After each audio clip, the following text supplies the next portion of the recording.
Bonjour à toutes et tous, bienvenue dans ce journal vidéo qui retrace les hauts faits qui ont marqué notre cité durant le mois de septembre, période de rentrée mais certainement pas d'accalmie.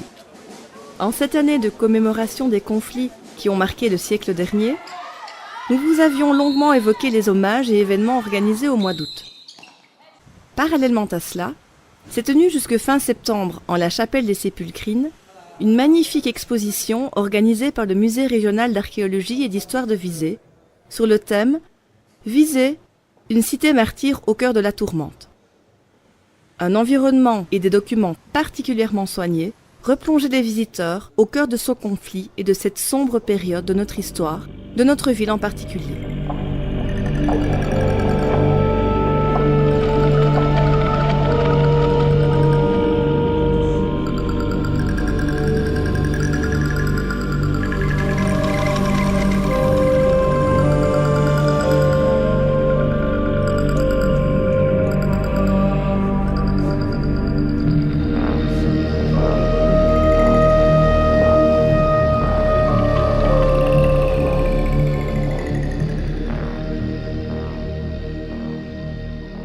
C'est aussi au Musée régional d'archéologie et d'histoire de Visé que l'on devait cette projection exceptionnelle du jeudi 11 septembre, dans la salle des Tréteaux, du film Les Trois Serments, coproduit par les films de la Passerelle et RTC Télé Liège.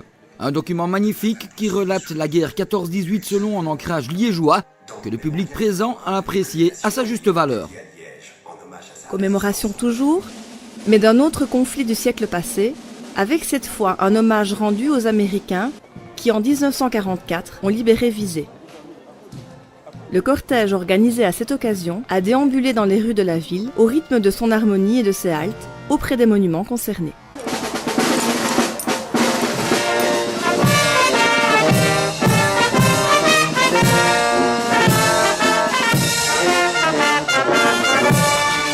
Des États-Unis, il sera encore question à Visé en 2016, puisque l'échevinat du tourisme y prévoit un grand voyage.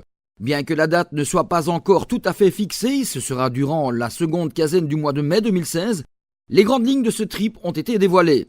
Une présentation qui se fait volontairement très tôt afin de permettre aux intéressés de préparer leur déplacement, voire, selon les habitudes prises par les voyages organisés par la ville, d'anticiper et échelonner ses paiements.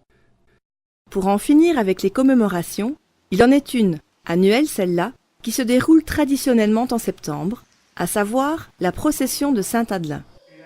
Cette année, dans le cadre des 100 ans de la guerre 14-18, la confrérie Notre-Dame de Lorette et Saint-Adelin avait prévu la messe en la chapelle du collège Saint-Adelin, histoire de se remémorer au lendemain de l'incendie de la collégiale qui eut lieu le 10 août 14, la châsse et le buste furent transférés dans une charrette à bras pour les cacher au collège Saint-Adelin.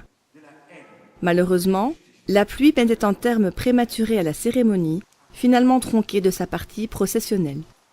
Petit détour par les travaux du Trilogiport qui avancent à grands pas. Les pilasses du pont qui enjambera la Meuse sont en place et les plateformes qui les accueilleront sont également arrivées sur le site.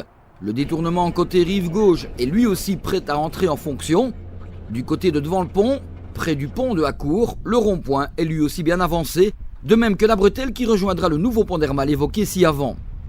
Et d'en venir au sport, puisque les championnats des différentes disciplines ont repris leur droit, dont le handball. Et de bien belle manière, puisque tant les hommes que les filles du féminin pointent pour l'or tout en haut des tableaux. À suivre.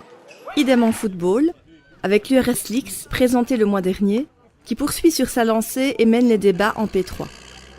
Pour la petite histoire, c'est le 5 novembre 1953 que le club a obtenu l'appellation Royal, et c'est dès lors appelé Union Royale Sportive Lix-Laney, un nom qui reste d'actualité aujourd'hui. On ne peut donc que souhaiter bon vent à cette équipe des oranges et bleus, couleurs qui sont siennes également depuis 1953. Sur cette petite note historique, nous vous remercions une fois encore pour votre fidélité et vous fixons rendez-vous début novembre pour revivre en images ce qui aura marqué la vie de notre ville durant le mois d'octobre.